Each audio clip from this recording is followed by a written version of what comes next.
দূর অতীতের এক সময়ে একটি বিশাল এবং বিস্ময়কর রাজ্য ছিল, যার নাম ছিল আলোর রাজ্য।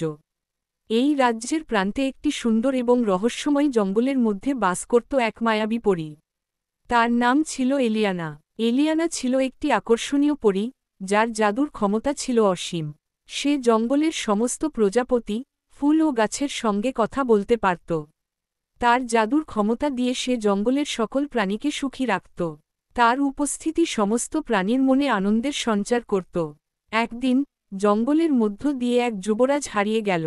তার নাম ছিল লিও। লিও ছিলেন রাজ্যের যুবরাজ, যিনি নিজের অনন্যসাধারণ সাহস এবং শৌর্যের জন্য পরিচিত ছিলেন।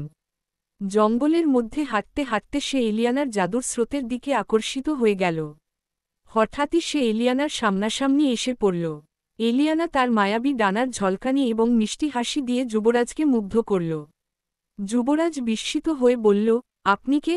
আমি কখনো এমন অপরূপ সৌন্দর্য দেখিনি। এলিয়ানা মৃদু হাসি দিয়ে বলল, আমি হলাম এলিয়ানা, এই জঙ্গলের মায়াবী পরী। আপনি কেন এখানে? যুবরাজ জানাল, আমি আমার রাজ্যের যুবরাজ লিও। আমি হারিয়ে গিয়েছিলাম এবং আপনার মায়াবী আলো আমাকে আকর্ষণ করল।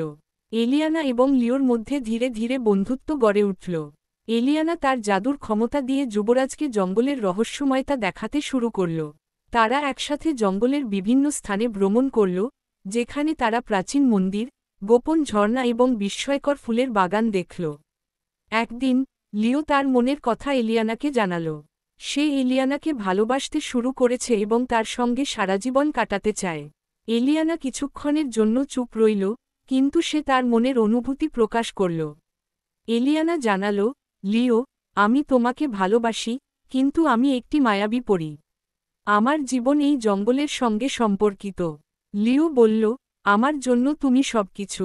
আমি চাই তুমি আমার সঙ্গে রাজ্যে ফিরে আসো। আমরা একসাথে সবকিছু করব। এলিয়ানা তার রাজ্যের প্রাচীন গ্রন্থাবলী এবং জ্ঞানী বুড়োদের সঙ্গে পরামর্শ করল। তারা বলল, প্রেম একটি শক্তিশালী জাদু, যা যে কোনো বাধা পেরিয়ে যেতে পারে। তুমি যদি সত্যিকার অর্থে লিওকে ভালোবাসো, তবে কোনো কিছুই অসম্ভব নয়। অবশেষে এলিয়ানা এবং লিও একসঙ্গে থাকার সিদ্ধান্ত নিল। এলিয়ানা তার সমস্ত জাদুর ক্ষমতা ব্যবহার করে জঙ্গলের সুরক্ষা নিশ্চিত করল এবং লিওর সঙ্গে রাজ্যে ফিরে গেল। রাজ্যের জনগণ তাদেরকে ভালোবাসা এবং সম্মান দিয়ে গ্রহণ করল। এলিয়ানা এবং লিওর প্রেমের গল্পটি সারা রাজ্যে ছড়িয়ে গেল। তারা একসঙ্গে রাজ্য পরিচালনা করত এবং সকলকে সুখী রাখত। এলিয়ানা তার জাদুর ক্ষমতা দিয়ে রাজ্যের সৌন্দর্য আরও বৃদ্ধি করত। তাদের প্রেমের গল্প রাজ্যের সকলের মনে একটি স্থায়ী প্রভাব ফেলল। তাদের প্রেমের সুবাসে রাজ্যের প্রান্তে প্রান্তে হেমন্তের বাতাস ছড়িয়ে গেল।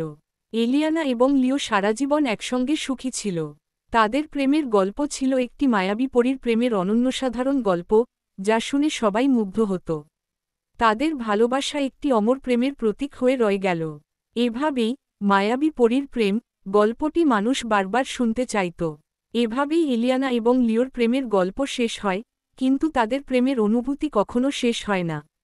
তাদের প্রেমের গল্প অমর হয়ে থাকে এবং সবার মনে অনুপ্রেরণা হয়ে রয়ে যায়।